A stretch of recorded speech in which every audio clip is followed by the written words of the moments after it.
আজ 5ই মে 2025 সাল, 22শে বৈশাখ 1432, 6 শাওয়াল 1446 হিজরি।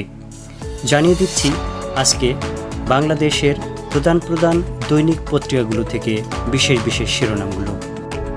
দৈনিক প্রথম আলো। যুদ্ধবিরতি ভেঙে গাজায় ইসরায়েলের হত্যাযজ্ঞ। গত সোমবার মধ্যরাতের পর গাজা জুড়ে বিমান ও ড্রোন দিয়ে বোমা হামলা। অন্তত 404 জন ফিলিস্তিনি নিহত ও অন্তত 562 জন ফিলিস্তিনি আহত হয়েছেন। খিলক্ষেতে ধর্ষণের অভিযোগে তরুণকে গণপিটুনি, পুলিশের উপর হামলা।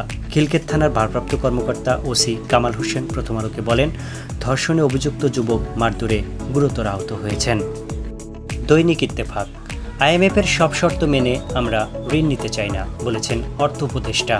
আন্তর্জাতিক মুদ্রা তহবিল আইএমএফের সঙ্গে ঋণ কর্মসূচি বজায় রাখার বিষয়ে বাংলাদেশ কঠিন সিদ্ধান্ত নেবে বলে জানিয়েছেন অর্থ উপদেষ্টা সালেউদ্দিন আহমেদ।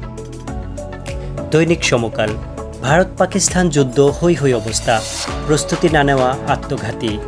ভারত ও পাকিস্তানের মধ্যে উত্তেজনা বিরাজ করছে। এ পরিস্থিতিতে প্রতিবেশী দেশ হিসেবে বাংলাদেশেরও প্রস্তুতি নিয়ে রাখা দরকার বলে মনে করেন অন্তর্বর্তী সরকারের প্রধান উপদেষ্টা ডক্টর মোহাম্মদ ইউনূস। দৈনিক কালের কণ্ঠ। বিএনপি চেয়ারপারসন বেগম খালেদা জিয়ার দেশে ফেরার তারিখ একদিন পিছিয়ে 5 তারিখের পরিবর্তে 6 মে মঙ্গলবার তিনি দেশে ফিরবেন। বাংলাদেশ প্রতিদিন।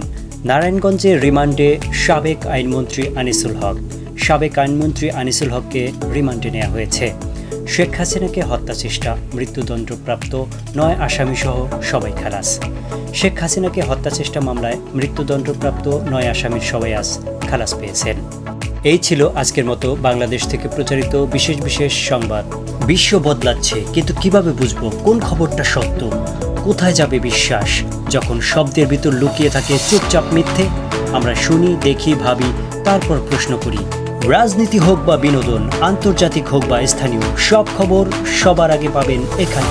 সাবস্ক্রাইব করুন আজই ট্রেন্ডিং টপ নিউজ, খবর যেমনটা হওয়া উচিত।